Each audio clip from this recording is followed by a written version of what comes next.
The Panthers and the New Orleans Saints match up in Week 18 down in New Orleans in what many of you believe is a meaningless game. I don't think that's the case. Of course, the draft pick, that's what people are going to focus on. But how about Steve Wilks finishing the job, getting to 500? What could that mean for his chances of becoming the Carolina Panthers full-time head coach? We'll talk about that here on Locked On Panthers as yet another Locked On NFL crossover Thursday with Locked On Saints host Ross Jackson. You are Locked On Panthers, your daily Carolina Panthers podcast. Part of the Locked On Podcast Network, your team every day.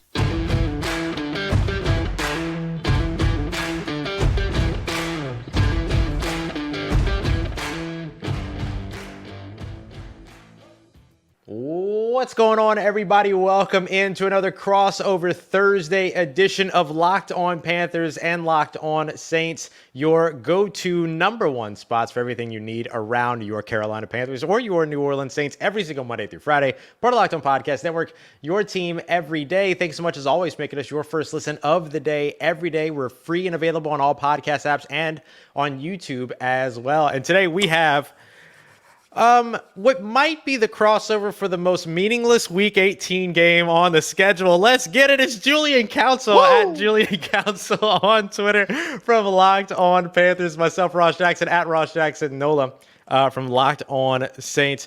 Today's crossover Thursday episode brought to you by our friends over at PrizePicks. PrizePicks, so much fun. We absolutely love it, and we know that you're going to love it too. It's super simple. All you have to do is pick 2 to 5 players, choose whether or not they're going to come in at more or less than their PrizePicks projection. And if you get those right, you go up to 10 times your entry. There's no competing against other players. There's no like mystery pool of money you're winning some mystery pot out of or whatever. It's just you versus the house. Takes you less than 60 seconds to apply. You could have already done it by the time that I'm done running my mouth here. And for first-time users, you can get a 100% instant deposit match of up to $100 just by using the promo code LOCKEDON. That's prizepicks.com. Promo code Locked On. Julian, obviously there's a massive story in the NFL right now with the condition of Hamlin. So we want to start off by saying that we continue to hope for the recovery and that he comes out on the right side of all of this. But the NFL still expects a Week 18 to be played. So that means that teams like the New Orleans Saints, the Carolina Panthers that don't have any postseason life are still going to go out there this weekend and play. So what's the biggest story bringing those Carolina Panthers out on the field here in New Orleans this weekend? Yeah, Ross, I don't know about you, but I am absolutely fired up for this Week 18 matchup between the Carolina Panthers and the New Orleans Saints. Everything is on the line. And, that's right. Well, not really. This is our Super Bowl, Julian. It'll be fun. Look, the Panthers have a chance to sweep the Saints. And that doesn't happen very often in the last 5 years since the Panthers were the dominant team in the NFC South and they won 3 out of the 3 straight division titles, was in the playoffs 4 out of 5 years back when Ron Rivera was here. And interim head coach Steve Wilks was the defensive coordinator and secondary coach. So it's been a while since the Panthers have been able to have the dominance over New Orleans. So I'm interested to see if that happens. I will say one thing about Hamlin. Kenny Robinson Jr., who's on the Panthers practice squad, he has known him since they were in middle school. So Steve Wilks talked to the media on Wednesday and talked about how Kenny is really dealing with that. As you would imagine, someone whose best friend had that occur to them on Monday night and is still in critical condition, fighting for their life. And you have no idea what Hamlin's life's going to be on the other side of this. Of course, you and I, and everyone out there hopes that he can live a long, prosperous, fruitful life, and he can hopefully maybe get back to football. But that's obviously not more important than him just being able to live a normal life moving forward. Yeah. Kenny Robinson Jr., someone who's affected by that here in Carolina, as he was sent home on Wednesday to figure it out. And we'll see whether he's back and able to play on Sunday afternoon. He hasn't been elevated most of the season anyway, so not really a guy you're going to miss, but someone who's certainly affected personally by that. I'm not going to say a tragedy right now, but by a massive scare that we had on Monday night in that game. Now, as far as the biggest story here in Carolina, coach season's already begun, Russ. Oh, yeah, it's that time over there, isn't it? People they're fired up. I got people in my DMs at Julian Council on Twitter asking me like, hey, man, talk about Harbaugh. Oh, I'm seeing this guy down in Greenville, South Carolina is reporting that Steve Wilks is unlikely to get the job, and there's going to be all these other rumors that are going to go on, and the big one this week is, it's not really a rumor, it's a fact. Jim Harbaugh, head coach at Michigan, coming off of his second straight Big Ten title and going to the playoff and losing to TCU. Go Horned Frogs. He had a conversation with Panthers owner David Tepper about the job. Now, it was not a formal interview, but they had a conversation to kind of feel each other out and whether this potentially could develop into an interview and then a long-term relationship as Panthers head coach. So folks are interested in potentially Jim Harbaugh. There's talks and conversation of whether Steve Wilks will maintain the job or really have the interim tag taken off and become the Panthers full-time head coach. In the locker room on Wednesday, you had guys like Sam Darnold who were endorsing him, Bradley Bozeman, who's been outstanding this year as a center of Carolina, Deontay Foreman, who's really had the best year of his career. Oh, man, he's been great. Yeah. He's been awesome. Like, he's been talking about him as well. So many guys in that locker room are behind Steve Wilks, Derek Brown, Shaq Thompson. They've been the most vocal over the last couple of weeks. So really it comes down to, what's the coaching cycle going to look like once we get to Monday when David Tepper can officially start interviewing these candidates. People aren't really focused on the game, but they're focused on Harbaugh, Wilks, D'Amico Ryan, someone else. Who's going to be the next Panthers head coach? All right, I haven't heard you say the name yet, so I'm just gonna ask because I know all the Saints fans are wondering where's Sean Payton in the Panthers crosshairs. I don't think that's gonna happen. They would have to pay a lot. Like, that's a premium right there. So please, I was looking this up earlier today. Let me know. Is it they have the Saints have his rights through 23 or 24? 24. So the next two seasons. Yep. I have a hard time seeing Sean Payton come into Carolina because, they're in the same division, and the Panthers would have to give up their top 10 pick. The Saints don't have a top 10 pick right now because that belongs to the Philadelphia Eagles, unfortunately. They gave that away to the best team in the NFC. So if the Panthers want Sean Payton, what that says to me is they're banking on Sean Payton building a winner more so than they're banking on any of these rookie quarterbacks coming in and being the answer for the next 10, 15 years. Yeah. And I just don't think you really want to make that proposition of the coach over the quarterback in this situation. And also, it's going to cost a ton of picks. Yeah, it's not just going to be this year's first rounder. It's possibly going to be next year's first rounder. And the Saints, they should try and fleece the Panthers. They should try to get everything. They should try to get ownership rights of the Panthers. They should try and get everything they can out of the city of Charlotte if the Panthers want to have Sean Payton. So I don't think it's a realistic option. I also don't think Denver's a realistic option if you believe the reporting that he wants to Fangio to be his defensive coordinator. Fangio just got fired from Denver, so I don't think that it's new ownership. So maybe Vic will be okay with it. I have a hard time believing that. But I don't think Carolina's a realistic option, although David Tepper might try and throw a bag at Sean Payton. But that bag's not enough, man, because you're also going to give up a ton of picks to try and build this team. Yeah. I think that's the biggest piece is that trading him within the division or trading for him from within the division means you've got to pay the biggest price tag. There's no longer a bidding war. The bidding war doesn't matter. You would have to pay the premium the of highest. Premium. Yeah, exactly. A real king's ransom there. I love the idea of just like one block in downtown Charlotte. Just send it over here. We'll take it. We'll take the commerce, whatever, for the city. That's awesome. I love that there's already sort of this understanding of looking ahead there. I think that a lot of Saints fans are in the same place too, but I think there's going to be one specific thing that's going to end up being the big story for New Orleans that's going to keep them engaged in this game. It's going to keep fans engaged in this game.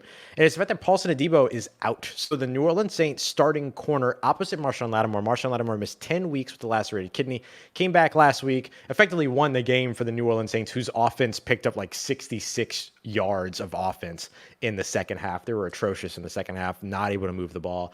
And, Marshawn Lattimore gets a pick six, puts points on the board. The Saints beat the Philadelphia Eagles 20-10. So in that game, or before that game, when we learned that Marshawn Lattimore was going to play, there's been a lot of conversation about when Lattimore returns, who will start opposite him. Second-year corner Paulson Adebo, who had a fantastic rookie year, has kind of had ups and downs this year, but has been solid for the majority of the play. Or rookie cornerback Alontae Taylor, who the Saints drafted in the second round, who has been magnificent anytime that he gets the opportunity to be out on the field. Hasn't gotten an interception yet because one of them got erased because of a penalty at somebody else, and then another one was I think he was out of bounds, or they considered him out of bounds, whatever. But Alontae Taylor is going to get the start here, and that's big for him. He's going to have a nice matchup. I assume he's going to see a lot of Shi Smith, a lot of Laviska Shenault, and then of course DJ Moore, because the Saints tend to play sides. They don't travel with receivers. And DJ Moore is good for at least one 70-yard catch every time that he plays the New Orleans Saints. So it'll be interesting to see who that one's on. But it's going to be a big game for Alontae Taylor, and I think a big opportunity for him to kind of put a stamp and say, hey, I deserve at least consideration for this role in 2023. Okay. Alontae Taylor, University of Tennessee alum, right? Go Vols. Fantastic player there. And you have a couple of Vols down there. Callaway as well. Callaway, of course. Alvin Kamara. I think it's a matchup that DJ Moore will like if he's on his side. I don't think we're too concerned about that. And Carolina's had secondary issues over the last couple of weeks with J.C. Horn, who was officially placed on IR on Tuesday. He's out for the rest of the season, which is, of course, only one game coming up here on Sunday. Dante Jackson out for the rest of the season. And that's honestly why the Carolina Panthers and Saints aren't playing for anything this Sunday, because of the beat-up secondary in Carolina. Because had they had J.C. Horn, I don't think Mike Evans has the kind of day he has on Sunday afternoon against the Panthers. Yes, Tom Brady, the GOAT, throwing deep ball, but CJ Henderson, been a terrible trade the Panthers made last year. And then Keith Taylor, 5th-round guy out of Washington a year ago. Not like you expect a lot out of him. When you lose your top 2 corners, those are the results. So it'll be interesting to see what Alontae Taylor's able to do in this Week 18, which a lot of times becomes evaluation season. Now, the Saints 100%. Looks like they're going to have the same coaching staff next year, unless there's something that I don't know, maybe that you can tell me. I would imagine some coordinator changes. I would imagine some coordinator changes. Yeah, so Dennis Allen will be back. Maybe Sean Payton comes back at his job. I doubt that's going to be the case. But who knows? There's crazier things have happened. So they're in evaluation season. The Panthers, it's a little bit harder for them to do that because you don't really know who's going to be the coach. But it could be Steve Wilks. So I'm sure he's still evaluating who the guys are on the roster. And Scott Bitter, the general manager, and David Tepper, the owner, also probably wondering, hey, what kind of young guys can we get out there and see what they could do next year as far as being impact players for Carolina? Yeah, absolutely. So if you're a Saints fan and you just heard what Julian said, if you're wondering if Chris Olave, New Orleans Saints rookie wide receiver, can get the 18 yards needed to be a 1,000-yard wide receiver on the season, it's looking good. It's looking pretty good. Looking pretty good. We've got much more coming up. Julian and I are going to cut up a little bit. We're going to shake up the format for this crossover Thursday.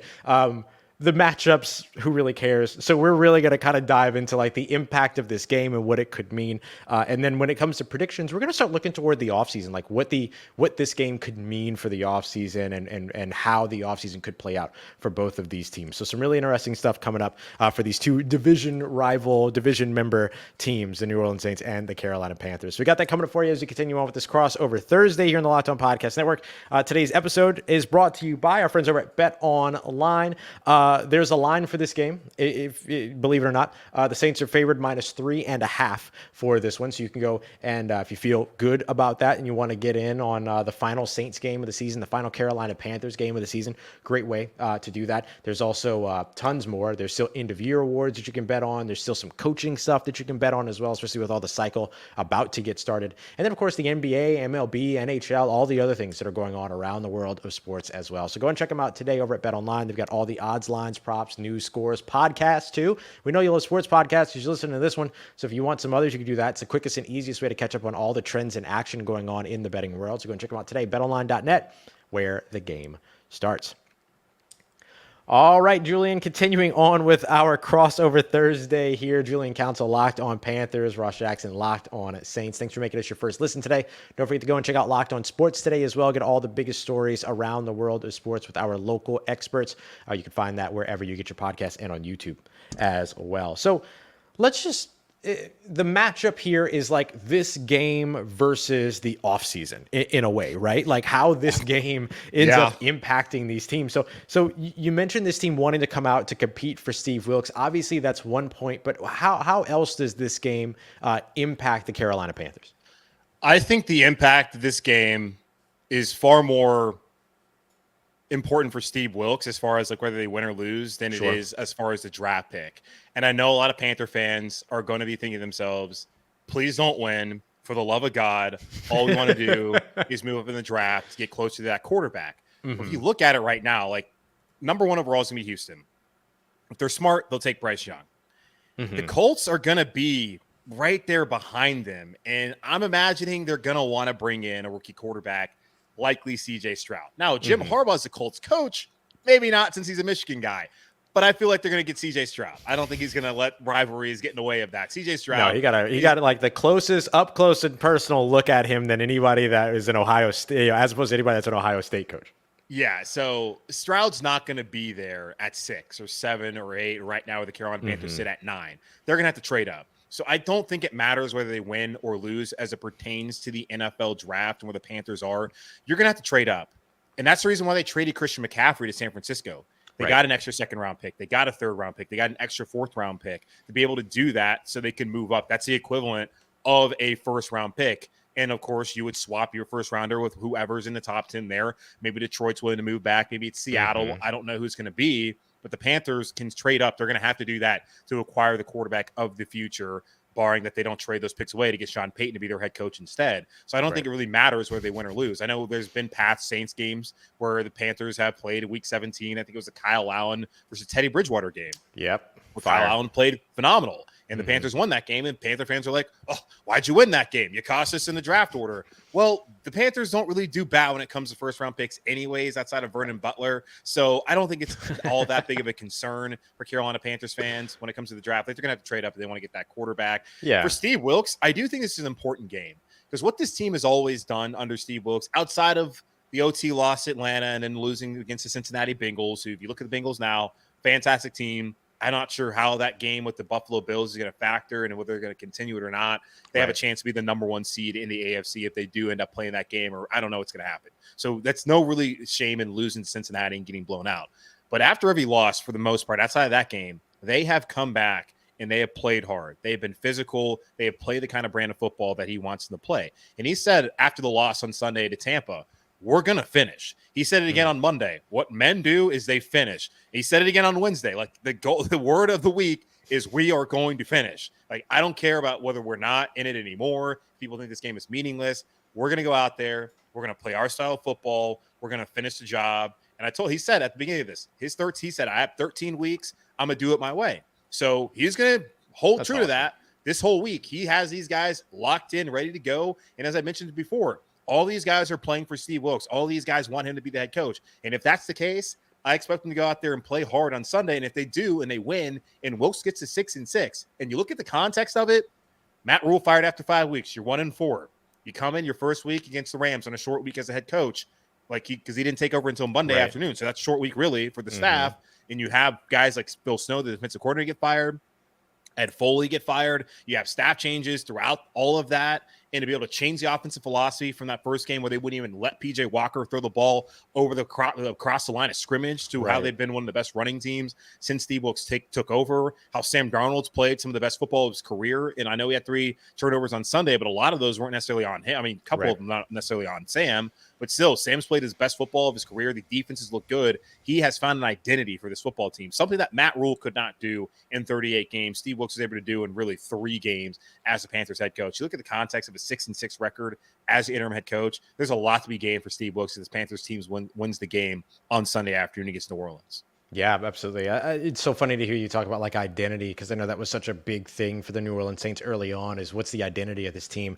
And I think down the stretch they found it. I mean, they have a chance here to finish off the season, with 4 straight wins. They could be 5-2 in their last 7, which is kind of the reverse of what they started as last year.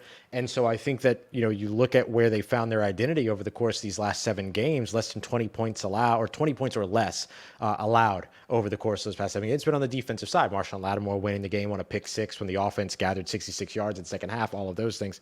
So I think that that becomes a big part of what this game is for the New Orleans Saints. So we talk about game impact for the New Orleans Saints. I think there's something about momentum going into the offseason. You get people to buy in. You show the winning culture. The guys on expiring contracts want to stick around, or it's easier to get them to stick around. It's kind of a recruiting play in a way, when you're on your biggest stage at the end of the year, that kind of thing. But I also think that just furthering what the identity of this team is and finding what they've got there, I think is going to be huge. Look, you've got Cam Jordan, who is a 12-year veteran who just won Defensive Player of the Week in week 17 of a season where he had an orbital bone fracture. That, there's so many things there that show you how much this team has continued to fight deep into the season. So all the things you're discussing in terms of valuing a team's fight toward the end of the year in favor of Steve Wilks, a lot of that speaks in favor of Dennis Allen as well. And so I think if the expectation is that Dennis Allen's going to be back in 2023, you want to make sure that you continue to establish who you are as a team and going out there and finishing, and I think finishing strong.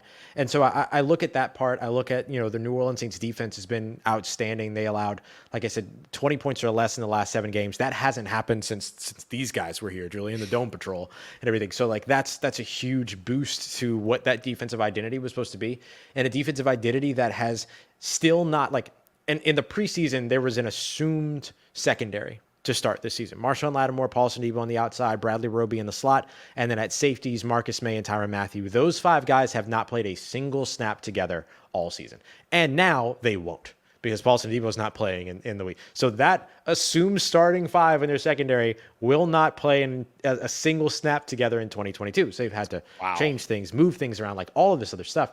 And so and that's not an excuse for losses, right? I mean, they've won games despite that, but it's just about identity, right? And figuring out who they are and all of that. So I think like a week 18 game like this, where a lot of people are going to look at it, like we're making jokes about how it doesn't matter and everything like that, because it doesn't, but like in the grand scheme of things, but for these teams individually, these organizations individually, massive impact in terms of how these 2 teams can walk away. Yeah. And even before the game gets played, just the fact that you have that kind of rhetoric coming out of the Panthers locker room on Wednesday about how they want to go out here and play hard, how they want to finish the job, that they're still locked in, even though they missed their opportunity to have this be a meaningful game and to play this game on the road and be able to go to the playoffs if they were to beat the Saints. Had they beaten the Buccaneers, that tells me everything about Steve Wilks and what the kind of culture he's been able to build over the last 13 weeks here in Carolina. And that should speak volumes also to the head man there in charge, in David Tepper, as he sees the team is still like, hey, we're still trying to win, man.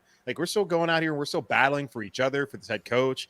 Like that, to me, that says all that you need to know about Steve Wilks as a leader and whether he deserves this job here in Carolina. It's not that he deserves it. I think he's definitely earned it. And I've said he hasn't earned it. It's not necessarily he's earned a job in Carolina. He's earned a job somewhere in the NFL. Yeah, like, for sure. Like, these owners need to like wake up. Anyone else who's trying to fire their coach, look at the job that this guy's done as an interim. He's done a better coaching job than guys who are making millions of dollars be the actual head men. Ain't that the truth? Ain't that the truth? And that's why Nathaniel Hackett didn't make it a year. All right, so coming up next, what we're going to do here is, speaking of the offseason, both of these teams are going to have pretty eventful offseasons. So what could the Carolina Panthers, whether you're rooting for them or rooting against them next year, or the New Orleans Saints, whether you're rooting for them or rooting against them next year, look like in 2023? Julian and I are going to break down some of the changes that we could see for both of these clubs over the offseason. We got that coming up for you as we continue on and wrap up our crossover Thursday edition, Locked on Panthers and Locked on Saints. Hey, if you're looking for a delicious treat to get your new year started off right, I know you all got New Year's resolutions, trying to make sure that you're in a situation here to where you are like getting fit, snacking right, eating right, all of that. Well, Built Bar is absolutely the way that you got to go. You got to try Built Bar. So whether you got through the holidays and you're looking to maybe eat a little bit healthier, I know I need to get on my January diet, Julian, because my holiday diet was not great.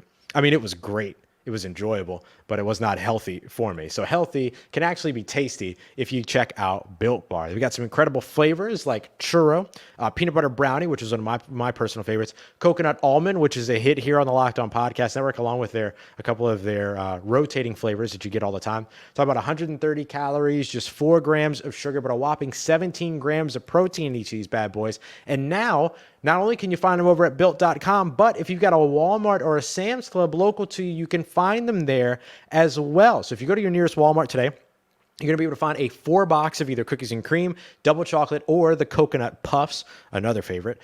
Or if you have a Sam's Club near you, you can get a 13-bar box of hit flavors like brownie batter and churro. So, you can thank Julian and I later. No problem. Just shoot us a DM. Tell us how much you're loving your Built Bars. We know how it goes. We get them all the time. So if you want to check them out, it is Built.com, or head over to your nearest Walmart or Sam's Club today. Built Bar, best tasting protein bar on the market.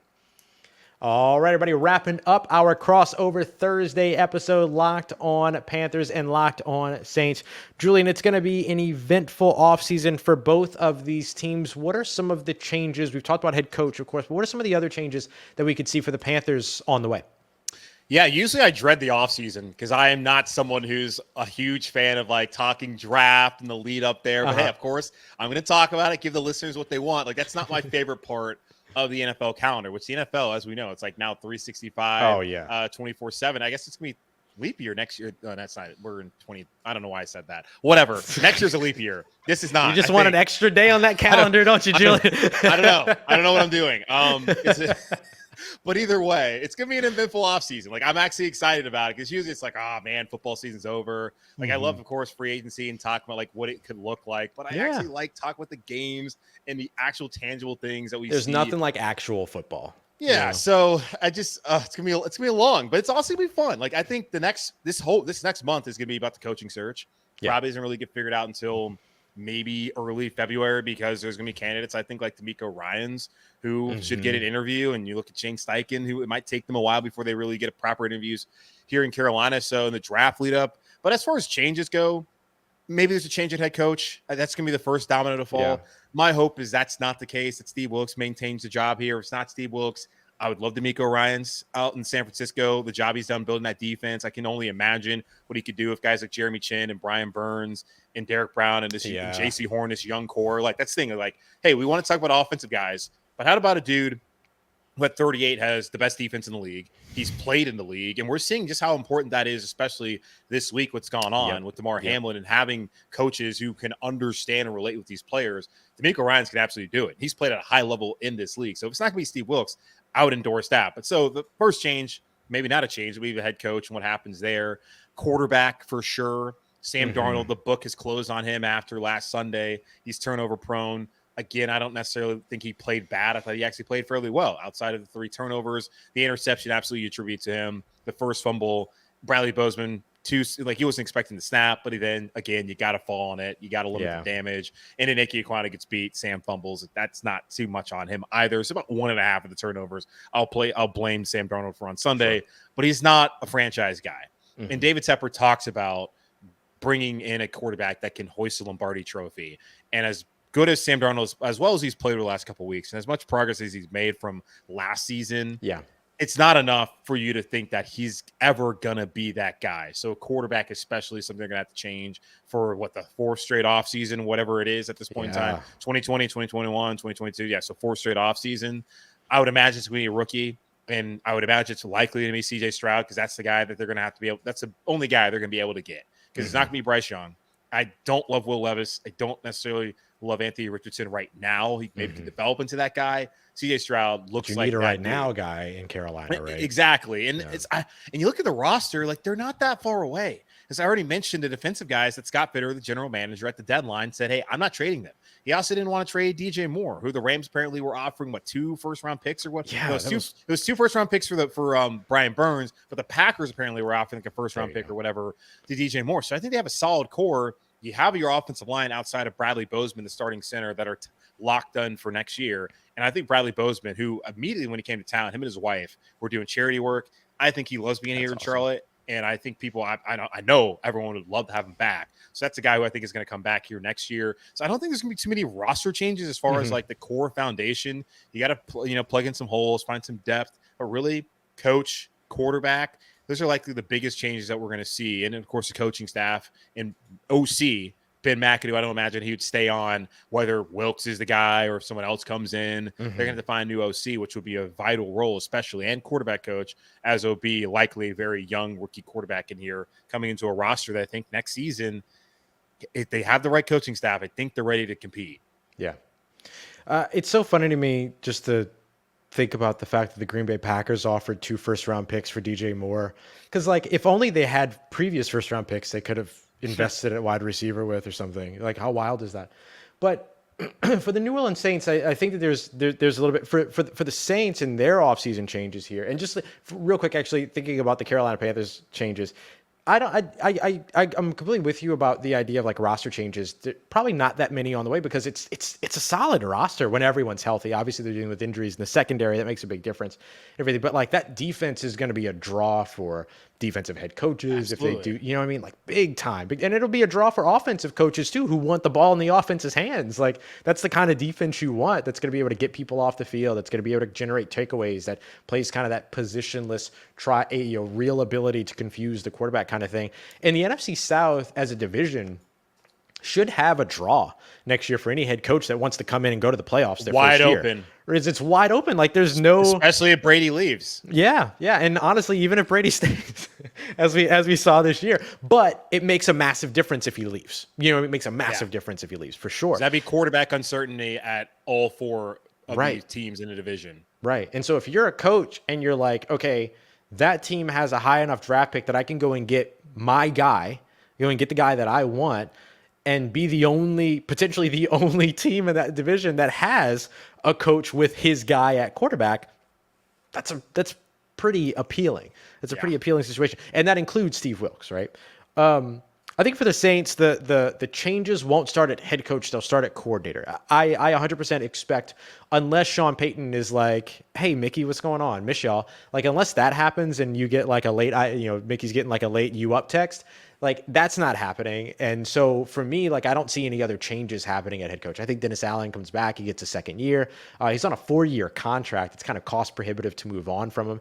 And the only way that it makes sense, especially if they win this game, like, you really want to be the team that moves on from a head coach after he goes on a 4-game win streak to end the season. Like, that's not a great situation if he's not your interim, right? If it's his first year as a head coach, good luck getting any viable head coaching candidates while you have that same ownership and that same general manager. And so I just don't think that the Saints are crazy enough to make that mistake unless Sean Payton is returning, because then it's kind of an unprecedented situation, right? The guy that you've invested 15 years in wants to come back.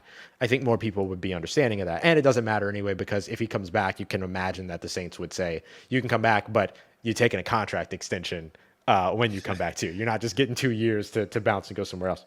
So I don't think that it starts at head coach unless the completely unheralded or unexpected happens. So I think the changes start at coordinator. I think offensive coordinator is a position where the Saints have had so much uncertainty. Pete Carmichael has done an excellent job over the course of his tenure in New Orleans, but this year as the play caller, it just hasn't worked. Like, you see key players not on the field at key moments. You see, this idea of like trying to zig and zig when everyone expects you to zag, when zagging probably would have worked. All these other things. Like, there's just been so much of that kind of stuff that, everyone at home, everybody in the league, everybody in media is looking at him going, well, why aren't you doing this? And that's usually a pretty good indicator of, when an offensive coordinator is not in his right spot. So I don't know if he steps back to a different role, or if he leaves New Orleans, or if he goes wherever Sean ends up. All of that's possible. But I do think that the Saints bring in another offensive coordinator next year.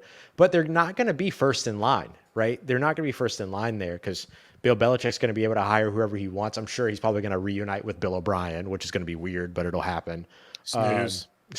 And then, if the Chargers move on from Joe Lombardi, then all of a sudden there's an opening there with like one of the best young quarterbacks in the NFL. Any offensive coordinator is going to want to go there. If Eric Bieniemy finally gets a job this offseason, anybody's going to want to go and work with Patrick Mahomes. That was tough. Matt Nagy's going to get elevated probably. Oh gosh. Yeah. Yikes.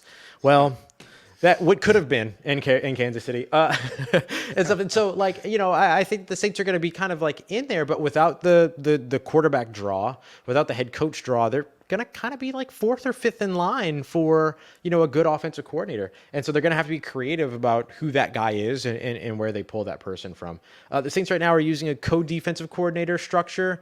Took them a little while to get that figured out. It wasn't a failure at all, but I wonder if they're looking at moving away from that. And then, of course, if Sean goes somewhere, if he ends up trying to poach somebody from that defensive staff, although he, like you mentioned, he seems like he wants to go with Fangio as his DC.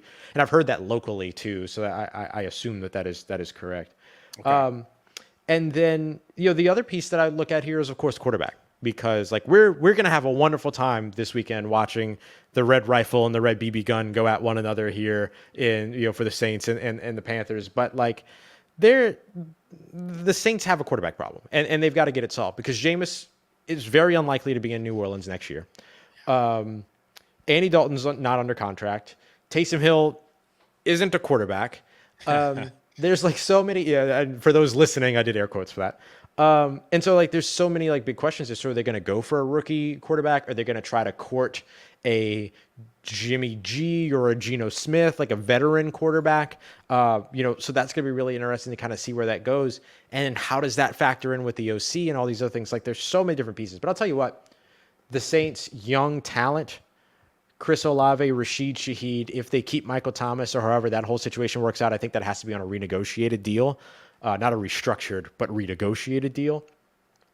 They have a lot of weapons, and they're going to be good over on the defensive side again and all that, especially if they can fix their defensive interior problem, which if you thought Dante Foreman has had a good season so far, he's about to cap it off against a very, very prone run defense against going up against the Saints to close out the year.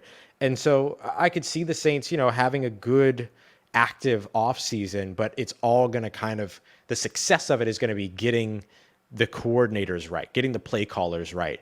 And I think Dennis Allen will remain the play caller on the defensive side, but that offensive coordinator position, I think, is the most important part for their offseason.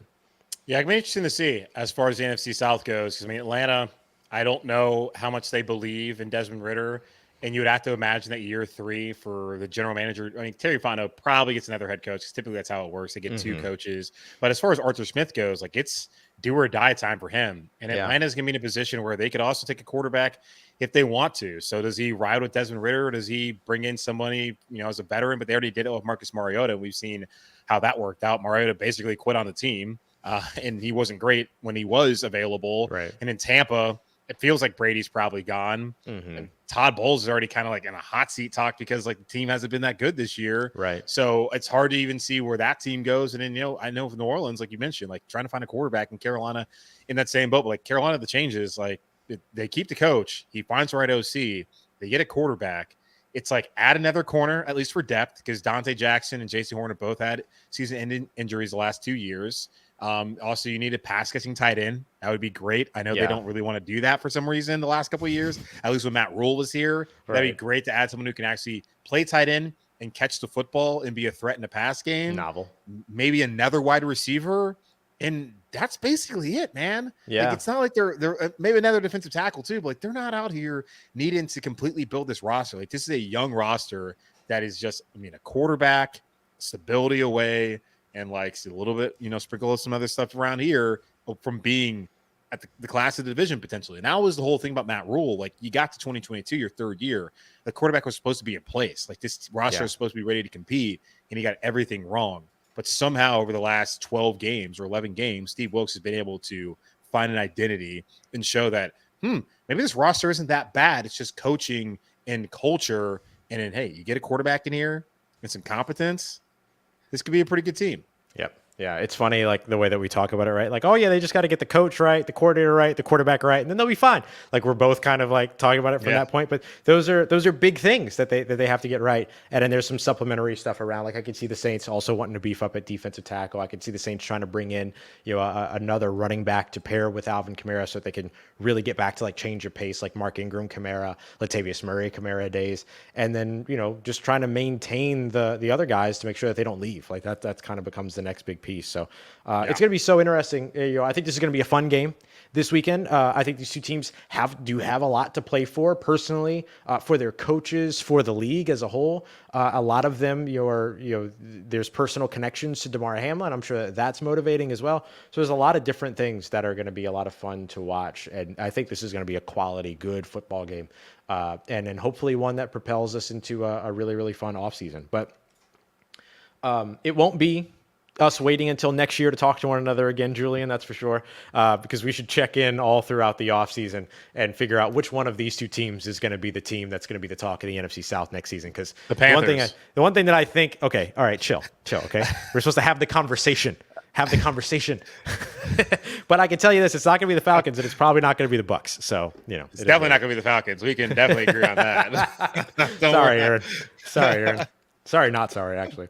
All right, y'all, we appreciate you so much for making us your first listen here on Locked On Panthers and Locked On Saints. For your second listen, make sure you go and check out Locked On Sports Today. Go beyond the scoreboard, behind the scenes with the Locked On local experts on YouTube or wherever you get your podcast. For Julian Council at Julian Council on Twitter, myself, Ross Jackson at Ross Jackson Nola on Twitter. We thank you very much. Make sure you tune in Friday for our continued episodes here, getting you ready for this weekend's matchup and beyond, because we're both looking towards the offseason for all of you. So make sure you're coming through for all the great work here on Locked On Panthers and Locked On Saints, part of the Locked On Podcast Network, your team every day.